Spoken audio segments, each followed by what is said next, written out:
Ngayong araw ngayon magpapalit tayo ng brake pad. Itong ating Honda Click ay mayroon ng 78,000 odometer. Magka 79,000 na. Bago natin tanggalin tong brake caliper, luwagan muna natin tong 8mm na bolt na ito.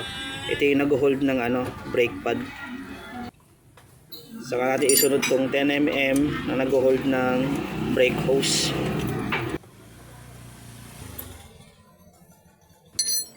Saka natin tagalin itong dalawang star shape na bolt ng brake caliper. Maigpit.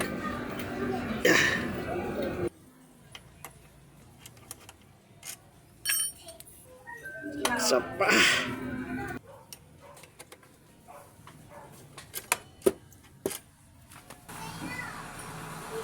Tapos tanggalin na natin itong niluwagan natin kanina na 8mm na to, para matanggal na natin itong dalawang plate, dalawang brake pad.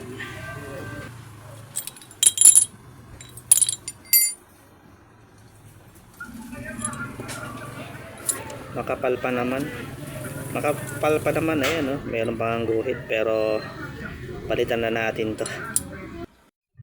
Ito yung nabili natin sa Lazada nung nag-sale 12.12. Tingnan natin kung kumpara natin yung kapal dito sa bago against dun sa luma. Ayan, manipis na nga. Palitan na natin. Siyempre, bago natin install yung bagong brake pad, linisin muna natin tong brake caliper para maayos.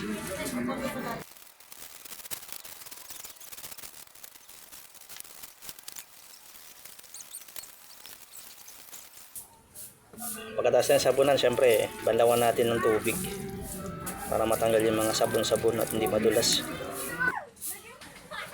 Gamitin natin tong lumang brake pad para itulak itong ating piston.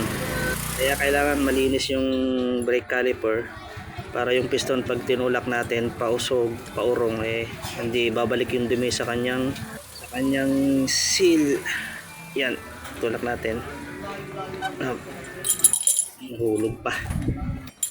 Pag kasi hindi natin nilinis yung piston tapos binalik natin na katulad nito, maaaring tumagas na yung brake fluid katagalan dahil magagasgas yung kanyang seal. Install na natin to. Kulay red, ganda ng kulay.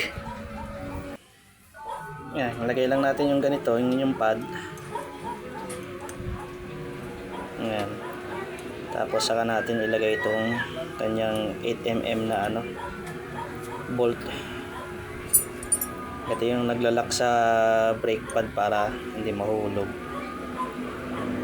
Tapos higpitan na lang natin.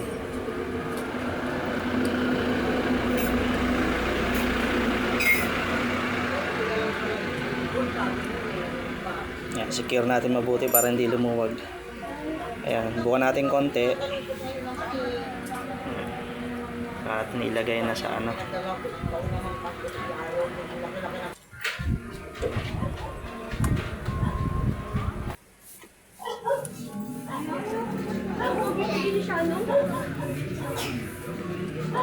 Tapos higpitan natin mabuti.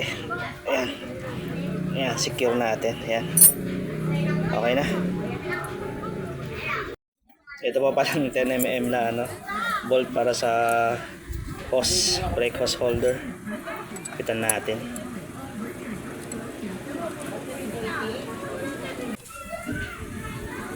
Ayan. Yeah. Okay.